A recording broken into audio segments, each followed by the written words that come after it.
everyone. This is Benny P with the Weekly Wire Entertainment, also known as the WWE copyright, not to be confused with the World Wrestling Entertainment. Though they have a great business going for them, you have tuned in to Weekly Wire Entertainment with, again, your host, Benny P. I want to give a quick shout out to our other media outlets. Starting Drama just dropped their second episode of their vlog series for the new Fantasy League, and just can't say enough about Starting Drama and the content that they bring.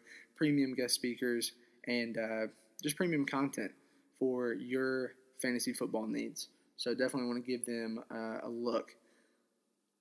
Also want to thank our sponsors, the Arizona Backfield, as they have caused an uptrend in our podcast and have really caused us to kind of skyrocket out. That's what kind of happens when you blow out your number one running back and you have three options for backups in your backfield. So really want to thank the Arizona Cardinals backfield for that. Also want to tell you about Domino's deal. $19.99, you get 2 medium 1-topping pizzas. It also includes 1 set of garlic bread knots. It also includes 1 set of cinnamon bread twists with icing and a 2-liter, all for, again, just $19.99. So as we get into the Friday evening, Friday night, maybe even the Saturday evening, highly advise you check out that coupon.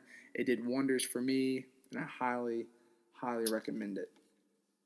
As we get into this, I do want to disclose just a little bit that the new league, fantasy football, that we are all in as you listen to this, I think it's very important that our league has plenty of content. And what I mean by that is media outlets, we have power rankings, we got vlogs. I hope this is a successful podcast. But I really do believe content creates culture. And in our fantasy league, culture is going to be the defining characteristic that makes this thing good for a number of years. So all those media outlets, whether you've listened to them or not, I highly recommend that you become invested, as that is going to be the horse we ride for many, many, many years to come. Again, this is not a competition with other media outlets, but it is simply another take on the competition we already enjoy, and that's through the NFL, baby. So, definitely excited to add my media outlet to the books. So, without further ado, let's kind of get into this. Things that we're going to break down are the free agent auction bid process. We're going to break down the free agent auction report. Those are the big things.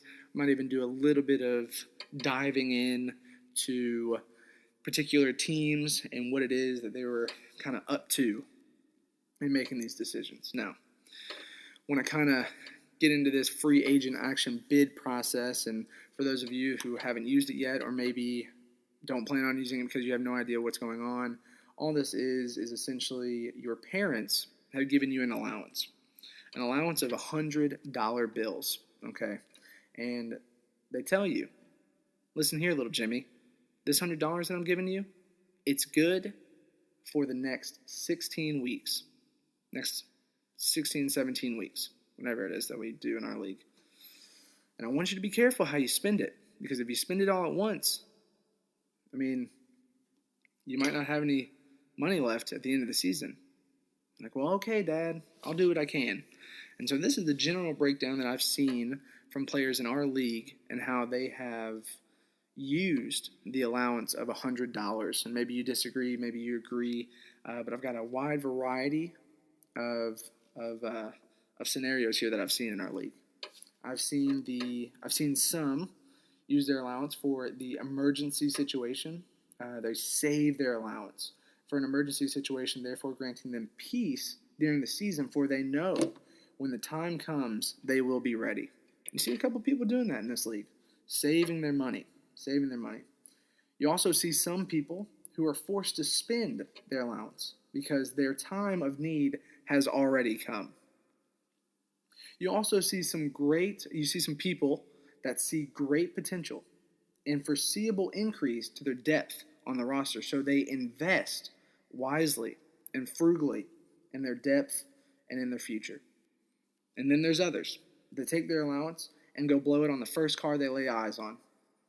They throw caution to the wind, and their financial strategy, lack thereof. Regardless of what happens on the waiver wire, we're all here for the same reason. And that, my friends, is to catch this year's lightning in a bottle. Maybe you don't know what I'm talking about. Maybe you need a few reminders. Let's go back to 2010. Anybody remember a man by the name of Peyton Hillis? Lightning in a bottle. It's how you win championships. 2011, Victor Cruz. Yeah, I'll salsa to that. 2012, Denario Alexander. I have no idea who he is. 2013, Alfred Morris. Now he's a bag of brittle bones. But back then, he's helping people win championships. 2014, guy by the name of Odell Beckham Jr. Heck of a guy. 2015, your very own David Johnson. That, my friends, I think are 6 premium examples of defining a waiver wire pickup as lightning in a bottle. That's what we're after. No matter what your strategy is, no matter how you spend your allowance, no matter what you're up to in this fantasy league, there's always that one, and we're after him. We're after him. So, those are the notables from the past. That is the budget system. We'll move on to we're going to move up low to high here. And so what this is, we're going to go through the free agent auction, the free agent auction report, and we're just going to touch base on some of the lower investments and what was going on. And then also, as we get into the higher stakes, $25 plus, we'll be able to really analyze what teams we're going after and who was the player that activity was surrounded by. So as we kind of start out at the bottom here, some interesting pickups that we see is slot shaming at 16, picking up Alex Smith. Alex Smith absolutely just demolishing the team he was playing, and playing New England. So not a terrible defense, but Alex Smith really putting up some good numbers, and slot shaming saying, hey, I'm willing to put absolutely no dollars on this guy, and he got him. So kudos to slot shaming, kudos to Caleb for being able to get Alex Smith. Hopefully that turns into the future a great quarterback that has some value, as slot shaming already does have a pretty good quarterback in Drew Brees. Great. It's great to add trade value. So you definitely like to see that. We also got Gronky Kong coming in at $0 for Blair Walsh, the Raiders D. Never hurts to stack your defense. Always nice to see Blair Walsh kicking for you. There's a couple of sputters on the Seattle Seahawks defense, and so Blair Walsh is going to pick up some points whenever they can't punch it in. So, heck of a pickup there. Team Perryman coming in with Chris Carson, and I guess this is how we get our first unsuccessful. That's not true. Gronky Kong came in as our first unsuccessful pick with $0. Somebody actually put money on the Raiders defense, so he was rendered useless with that bid. But Team Perryman coming in with Chris Carson, really had his eyes on him. Thought he was a young talent and thought he would be able to capitalize. Didn't think anybody was actually going to be bidding on him. And Gronky Kong came in for the steal, and that is natural of Gronky Kong, Evan Shacklett. Evan Shacklett's a thinker. Evan Shacklett has really processed these things down to a fine-tuned science, and so he knows. He knows who he's looking for. He knows young talent coming up. Gronky Kong has a great scouting team, and so they were able to scout out Chris Carson and get him for $1. So really efficient use of that dollar there. Slovenia's finest, picking up Chris Johnson, as we noted before, the Arizona backfield. And so this is the third piece to a very, very big puzzle. Chris Johnson, I don't know where he was in the past. I really don't know. I really do imagine him legitimately sitting on his couch and the Arizona Cardinals just legitimately being able to call him and say, hey, CJ2K, we need you to come on out here real quick and take our third spot on the depth chart. That's what I'm imagining. I'm not really sure. Haven't watched a lot of videos on it yet, but Chris Johnson added to Slovenia's finest. He dropped Darren Sproles.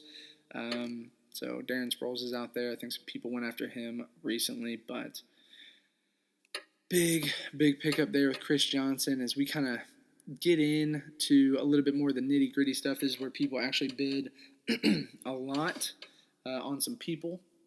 What we see surrounding some of the player activity was the Ravens D coming in here at around the $6 mark. And so I won't get to everything, but I'm going to get to some of the bigger moves. And so for $6, the Ravens D was bid on 4 times. It was bid on it was bid on 3 times with $6, and it was bid on 1 time with $2. And Mel Gibson Horse Hunters was unable to get him for $2, unable to get the Ravens D for $2. And neither was Team Jitterbug or Gronky Kong, all at that price of $6. Who got him was me, all-time tier 2 champion. That's me, raking in the Ravens D for a solid $6. We all had really good price points on the Ravens D, but because I have lost David Johnson, they granted me a waiver wire wish, and I wanted the Ravens D for $6, and they said, okay. The next highly active player on the list was also Kerwynn Williams, whatever his name is. And the reason why is simply because he's the starting running back for the Arizona Cardinals, and he offers just that number 1 running spot position for that offense that we've seen proven can work for the starting running back. Now, acknowledging that Kerwynn Williams is simply going to be the running back, and we've got Andre Ellington. Later we'll talk about him as we kind of crack into the high-stakes spending areas. But Kerwynn being the running back, Andre Ellington being essentially the passing down back. We're going to see how that plays out this upcoming week, but very interesting. Kerwynn Williams got some activity from Team Jitterbug for $6, and also got a lot of investment from my team as I had lost David Johnson, was looking to Kerwynn Williams as my savior. I put a whopping $28 down on him, and I would be lying to you if I told you I hadn't talked myself down a significant amount. I had once placed a bet on Kerwynn Williams for $46, and that was out of fear that the people in our league would notice my roster, notice what had happened to me, and simply buy out my team for utter failure. And so that fear was in my heart and brought me to a $46 bid on Kerwynn Williams. Luckily, I was able to talk myself down. I was able to talk to some people around me, talk some sense into me, and I got it down to a 28. It sucks because I could have essentially saved myself $22. So I'll flush $22 down the toilet and say hopefully Kerwynn Williams is lightning in a bottle this upcoming season, and the rest is history. But that is Kerwynn Williams, and again, I was able to snag him up to my roster for a total of $22 extra over the closest bid.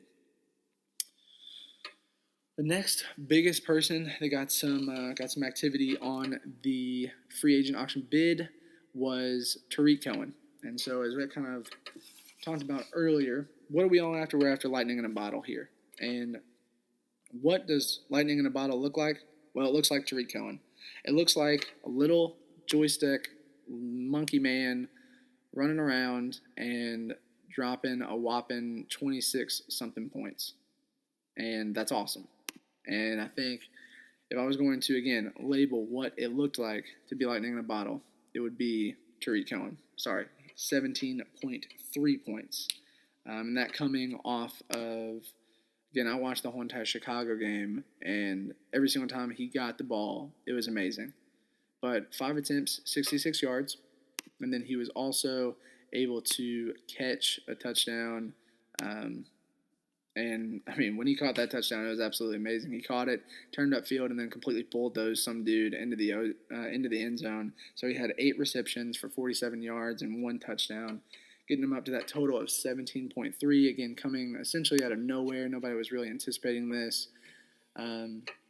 So Tariq Cohen got a lot of noise. He got a total of 7 bids on him for the highest bid being 28 unsuccessfully. $28 unsuccessful from Slovenia's finest. Man, if he could have just etched out another $4, would have been able to get him. But it was Miesner. It was Gideon. It was good. That was able to get him for $31. Again, outbidding 7 other people for ranges of 28, 20, 16, 8, 6, and 6. So, very, very interesting. Definitely think that Cohen can add a boost to Team Miesner's squad. And again, we're all after that lightning in a bottle. And if lightning in a bottle looked like anything, it would look like Tariq Cohen. So maybe it's a consistent thing. Maybe it's not, as he shares time with Jordan Howard in the backfield there for Chicago. I know I'll be watching. I'll be able to update anybody and everybody on what Tariq Cohen is doing. But, yeah, maybe lightning in a bottle came early. Maybe it did. Maybe it didn't. We'll find out. One of the last kind of noted things on the activity breakdown here, action bid process, was Inglourious Bradford's. And I'm not going to thrash anybody. I'm not going to get on anybody. I take enough of that flack through the media outlets that are already presented in this fantasy league, and that's fine. I'm completely fine with that. But Inglourious Bradford's, which I'll just keep the team name going here, Inglourious Bradford's spent $40 whopping on Tyrod Taylor. And in his defense, because I'm going to come to his defense here, let's be honest, all right, I was worried sick about stinking Kerwin Williams. I almost spent $46 on that guy. So I understand exactly where he's coming from. This is a first-time thing for us. This is the first time my dad's ever given me $100 and said, hey, go buy some young NFL athlete potential for your future fantasy football draft. Like, that's the first time it's ever happened to me. And so, obviously, that didn't really ever happen. Dad didn't give us $100. But, I mean, come on. What are you going to do? So he smacked $40 on him. And I'll tell you this much. He got him. All right? He got him for $40. And good for you, Tiz. Good for you, Tiz, for going and getting what you wanted. All right? There's too many people in this world that just don't get what they want. And then they complain about it. Not you, buddy. You get what you want. And I'm happy you got it.